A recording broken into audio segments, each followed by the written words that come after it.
ശിശുവിന് അംഗവൈകല്യം ഉണ്ടെന്നാണ് scanning report. പക്ഷെ ഒരു വലിയ കൈ ഇങ്ങനെ വയറിൽ നിന്ന് നെഞ്ചിനും കൂടി ചേർത്ത് കൊണ്ട് കുഞ്ഞിനെ താങ്ങി നിർത്തിക്കുന്ന സന്ദേശമുണ്ട്. ആ കുഞ്ഞിനെ സമർപ്പിച്ചുകൊണ്ട് ശ്രുതിക്കട്ടെ, ശ്രുതിക്കട്ടെ.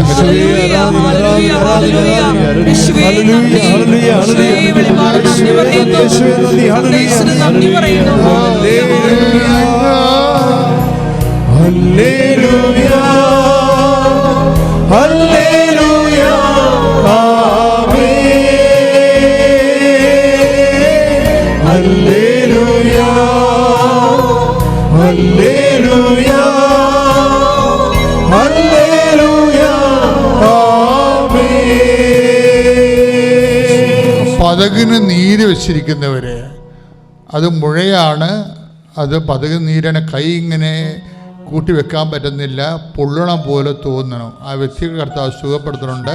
തന്നെയല്ല, പതകിന് ഇതുപോലെ നീരുള്ളവർ, ഓൺലൈനിൽ പ്രാർത്ഥിക്കുന്നവരൊക്കെ അവിടെ തൊട്ട് ഈ സമയത്ത് ശ്രുതിക്കട്ടെ, ശ്രുതിക്കട്ടെ, ശ്രുതിക്കട്ടെ.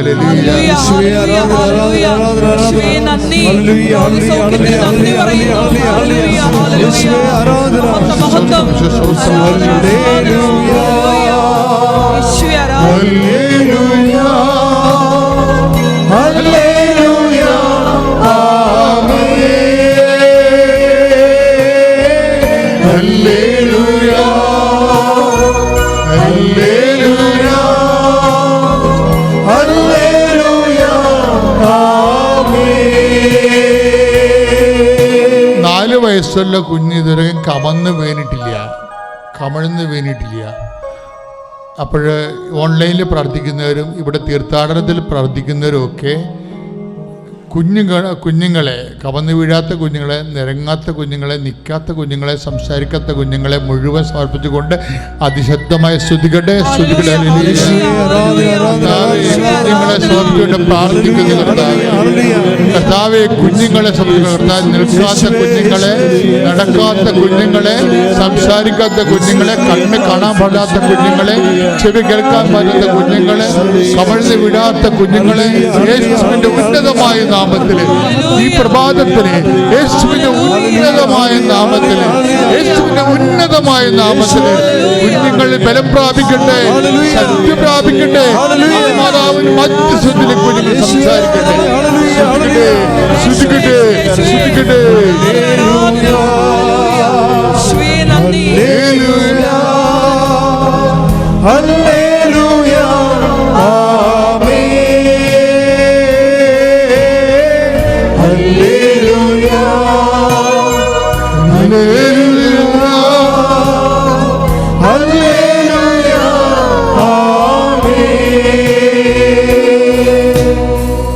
അതായത് കിടന്ന കിടപ്പിൽ മലമൂത്രം കൊണ്ട് പോകുന്നവരുണ്ട്, അതിനകത്ത് കുഞ്ഞുങ്ങളുണ്ട്, മുതിർന്നവരുണ്ട്, മസിലിന് കൺട്രോൾ ഇല്ലാത്തവരുണ്ട്.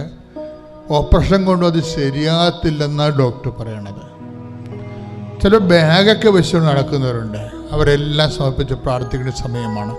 മുത്തത്തിനും മലത്തിനുമൊക്കെ ബാഗ് വെച്ചു നടക്കുന്ന ആൾക്കാരുണ്ട്. അതെല്ലാം ഡയറക്റ്റ് പോകാൻ വേണ്ടി ശ്രുതിക്കട്ടെ, കൈ ഉയർത്തിക്കിട്ട് ശ്രുതിക്കട്ടെ.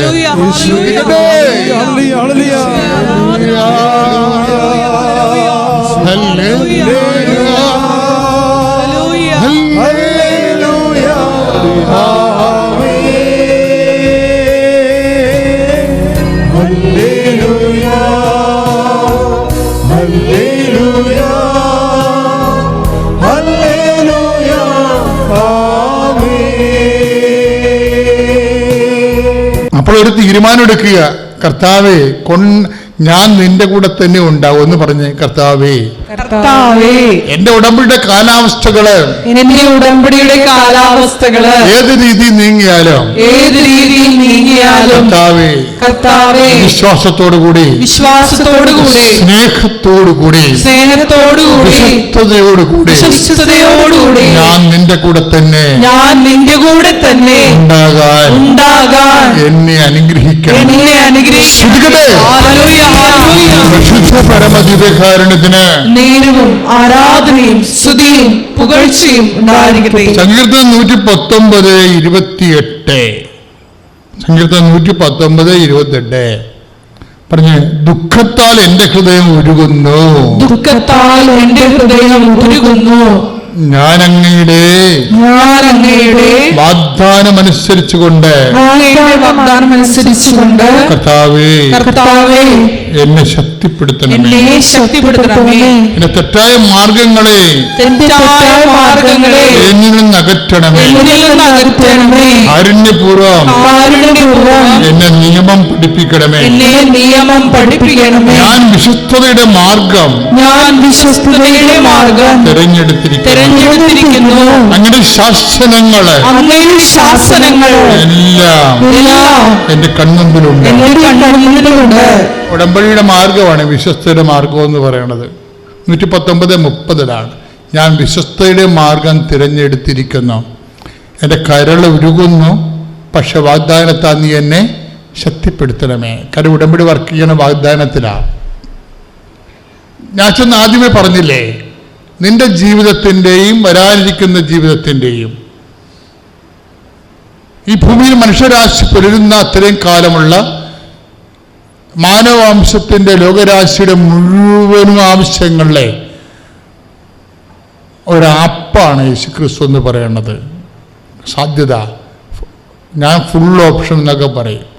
കാര്യം 21 കൊല്ലം 36 കൊല്ലത്തെ കൗൺസിലിംഗ് ആണ്. 21 ലക്ഷത്തെ ആൾക്കാരെ കൗൺസിൽ ചെയ്തിട്ടുണ്ട് എന്ന് ഞാൻ എല്ലാ ധ്യാനത്തിലും പറയും. എന്താ കാര്യം എന്നറിയാവോ? ഈ കാലങ്ങളിലെല്ലാം ആൾക്കാരിൽ പ്രവർത്തിച്ച ദൈവത്തെ എനിക്കറിയാം. എന്താ കാര്യം എന്ന് വെച്ച് കഴിഞ്ഞാൽ, നമ്മൾക്ക് ഇതിൻ്റെ അകത്ത് ഒരിക്കലും ഒരു നഷ്ടം വരത്തില്ല. ദൈവവേദലെ എവിടെയെങ്കിലും നിൻ്റെ ഇച്ഛാശക്തിക്ക് നീ ആഗ്രഹിക്കുന്ന രീതിയിൽ നടന്നില്ലെങ്കിൽ അതപ്പം തന്നെ നീ കൈപൊക്കി കർത്താവിൻ്റെ ആഗ്രഹം ഒന്ന് പ്രഖ്യാപിക്കണം. മനസ്സിലാവില്ലേ? അത് നമ്മളെ ആഗ്രഹം നടക്കുന്നതിനേക്കാൾ ശക്തമായിട്ട് അത് നിനക്ക് വർക്കൗട്ട് ചെയ്തു തരും. ഇവിടെ എന്താ എഴുതിയിരിക്കണത്? എൻ്റെ വിശ്വസ്തയുടെ മാർഗം. ഞാൻ സങ്കീർത്തനം 119:30 ഞാൻ വിശ്വസ്തയുടെ മാർഗം പറഞ്ഞ, ഞാൻ വിശ്വസ്തയുടെ മാർഗം. അതാണ് ഉടമ്പടി എന്ന് പറയുന്നത്. ഉടമ്പടി വിശ്വാസത്തിലല്ല വർക്ക് ചെയ്യണത്, പിന്നെ എങ്ങനെയാണ്? വിശ്വസ്തതയിലാണ്. ആ വിശ്വസ്തയുടെ മാർഗം തിരഞ്ഞെടുക്കാൻ കാരണം എന്താണ്? അതായത് ദുഃഖത്താൽ എൻ്റെ ഹൃദയം ഉരുകുന്നു. ഓരോരോ വിഷയമില്ലേ, ദുഃഖത്താൽ ഉരുകുന്നു. പിന്നെന്താ പറയണത്? അങ്ങയുടെ വാഗ്ദാനം അനുസരിച്ച് എന്നെ ശക്തിപ്പെടുത്തണമേ. കാര്യം മനുഷ്യന് വാഗ്ദാനം കിട്ടാൻ ദൈവം എല്ലാം വാഗ്ദാനത്തിൻ്റെ രീതിയിലല്ലേ ഓഫർ ചെയ്തിരിക്കണത്.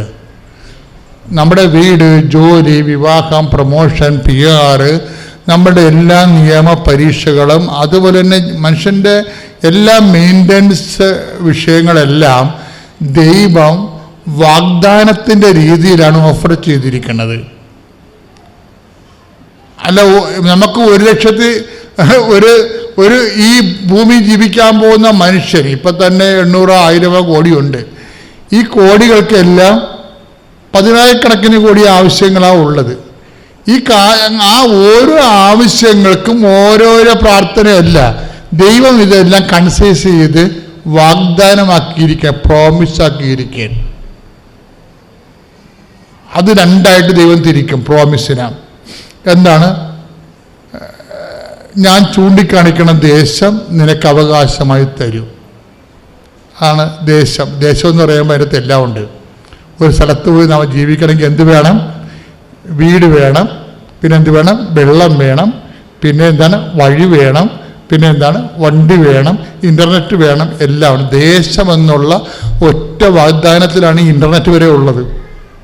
പിടിയിടുക. അതായത് എബ്രഹാത്തിനോട് എന്താ പറയണത്? ഞാൻ ചൂണ്ടിക്കാണിക്കണ ദേശം നിനക്ക് എന്ത് തരും? അനുഗ്രഹമായി നൽകുമെന്നല്ല പറയണത്, പിന്നെ എന്താണ്? അവകാശമായി നൽകും. അത് ഉടമ്പടി പ്രീസപ്പോസ് ചെയ്തുകൊണ്ട് മാത്രമേ അവകാശം പറയാൻ പറ്റത്തുള്ളൂ. കാര്യം വിശ്വാസി അവകാശമല്ല പ്രാപിക്കണത്, അനുഗ്രഹമാണ് പ്രാപിക്കുന്നത്. ഉടമ്പടി ചെയ്യുന്നത് റിലേറ്റീവാണ്, റിലേഷനിലാണ്. അപ്പോഴെന്താ പറയുക? അവന് അവകാശമാണ് പ്രാപിക്കുന്നത്. ചൂണ്ടിക്കാണിക്കുന്ന ദേശവും സന്താനങ്ങളും എന്നാണ് ഇതിനകത്തുള്ളത് മുഴുവനും. ഇപ്പം എല്ലാ കാര്യങ്ങളും, ഒന്ന് ദേശവും, പിന്നെ നിൻ്റെ ജീവിതം പുലരാൻ വേണ്ടിയുള്ള, നിൻ്റെ പേര് നിലനിർത്താൻ വേണ്ടിയുള്ള സന്താനങ്ങളെ എന്നിട്ട് എബ്രഹാത്തിനോട് പറയും, എബ്രഹാം, ആദത്തിന് കൊടുത്ത പോലെയുള്ള ഒരു ഉടമ്പടിയല്ല ഞാൻ നീയുമായിട്ട് ചെയ്യണത്. നോക്കിന് കൊടുത്ത പോലെയുള്ള ഉടമ്പടിയല്ല. നോക്കിനോട് എന്താ പറഞ്ഞത്?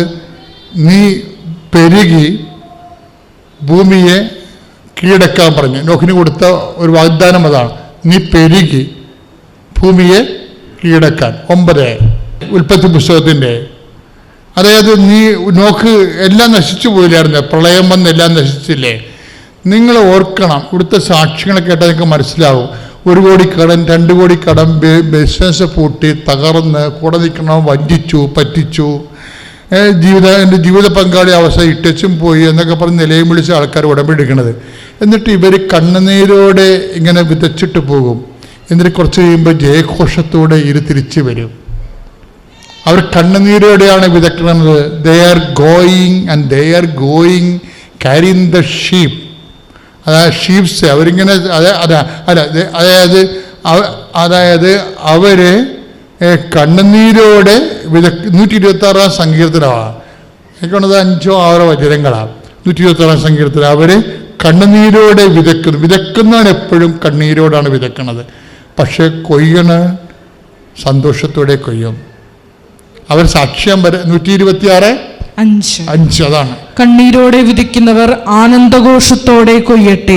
കണ്ണീരോടെ വിതക്കുന്നവരെ ആനന്ദഘോഷത്തോടെ കൊയ്യട്ടെ. അതിക്ക് മുമ്പ് ഒരു വചനമുണ്ട്, വിത്ത് ചുമന്നുകൊണ്ട് വിലാപത്തോടെ വിതയ്ക്കാൻ പോകുന്നവൻ കറ്റ ചുമന്നുകൊണ്ട് ആഹ്ലാദത്തോടെ വീട്ടിലേക്ക് മടങ്ങും. ഇതാണ് ഉടമ്പടി സംഭവിക്കുന്നത്. ഇവിടെ വരണത് കണ്ണീരോടെയാണ് വരണത്. ഇവിടെ വരണത് എന്താണ്? കണ്ണീരോടെയാണ്. കഴിഞ്ഞ ദിവസങ്ങളൊരു സാക്ഷ്യം എന്താ? വണ്ടി ഇടിച്ച് 2 വിരല് പോയി, ചതഞ്ഞു പോയി. ഇറച്ചി കഷ്ണം ചെറുത് തൂങ്ങിക്കിടപ്പുണ്ട്. വിരലിൻ്റെ സംഭവമൊന്നുമില്ല.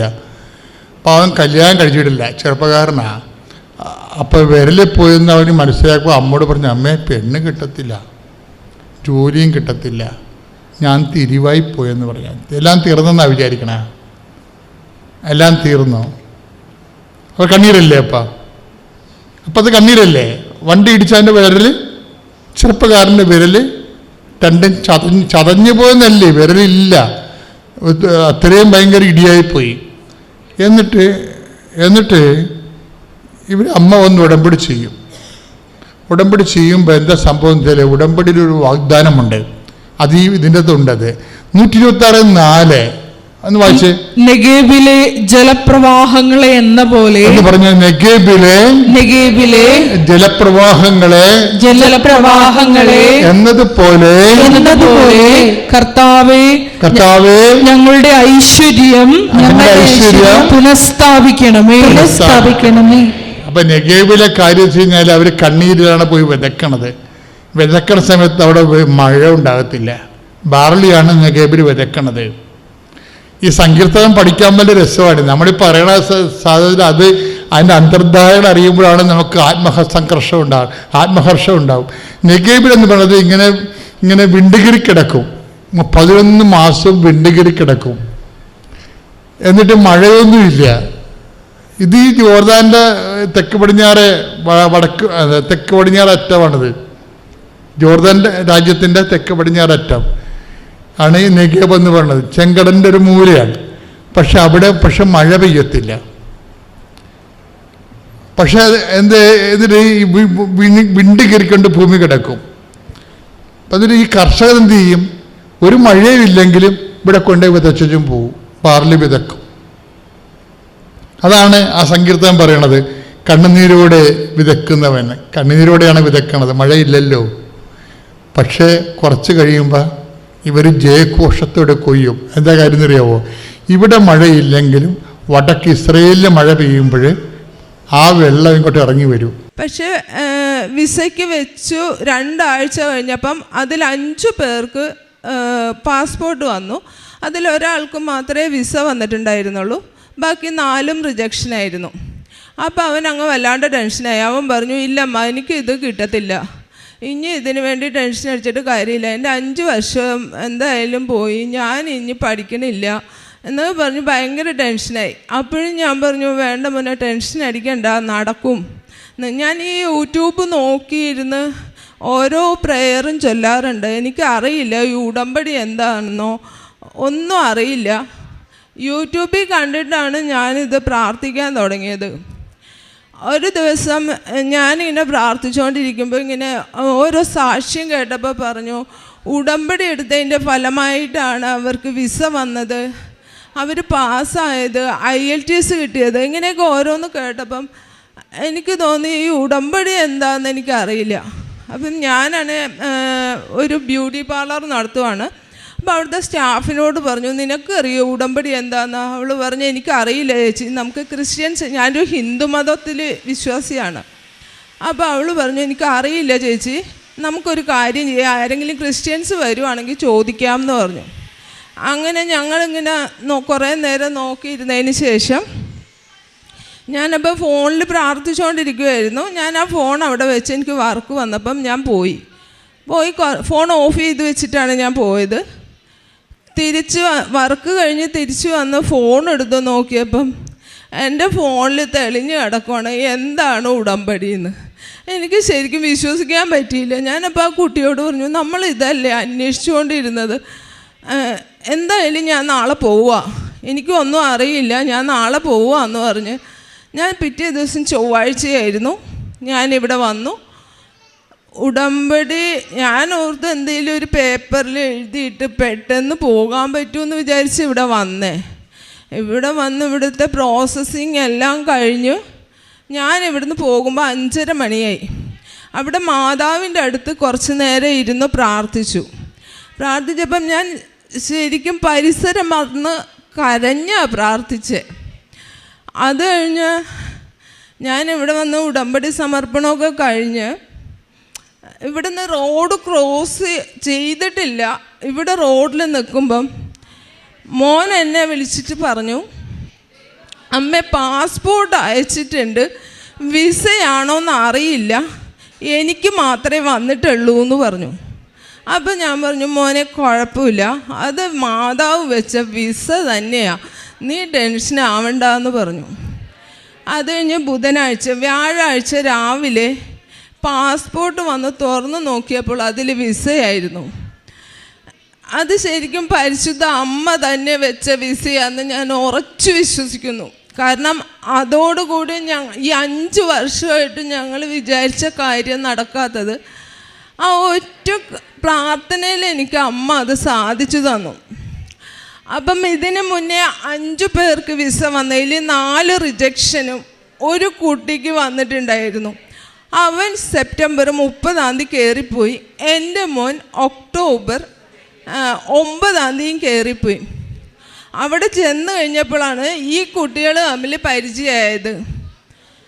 അപ്പം ആണ് പറയുന്നത്, ആ കുട്ടിയുടെ അമ്മ ഇവിടെ വന്ന് പ്രാർത്ഥിച്ചതിൻ്റെ ഫലമായിട്ടാണ് അവന് വിസ വന്നതെന്ന്. അപ്പം എൻ്റെ മോനും ഞാനിവിടെ വന്ന് പ്രാർത്ഥിച്ചപ്പോഴാണ് വിസ വന്നത്. ബാക്കി 13 കുട്ടികളുടെയും റിജക്ഷനായിരുന്നു.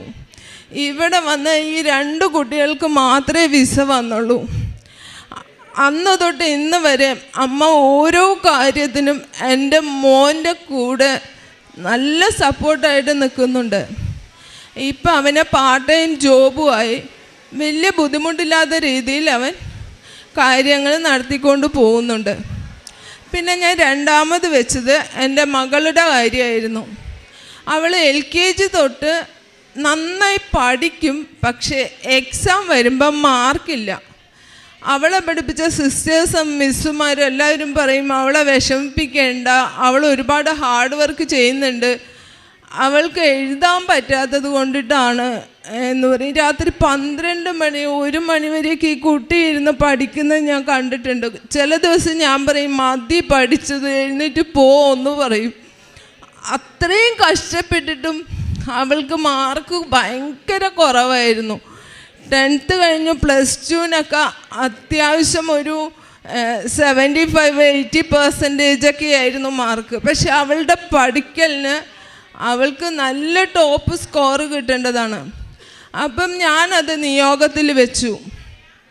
അവൾ സെക്കൻഡ് സെമസ്റ്റർ എഴുതുമ്പം അവൾക്ക് 2 സപ്ലി വരെയും കിട്ടിയായിരുന്നു.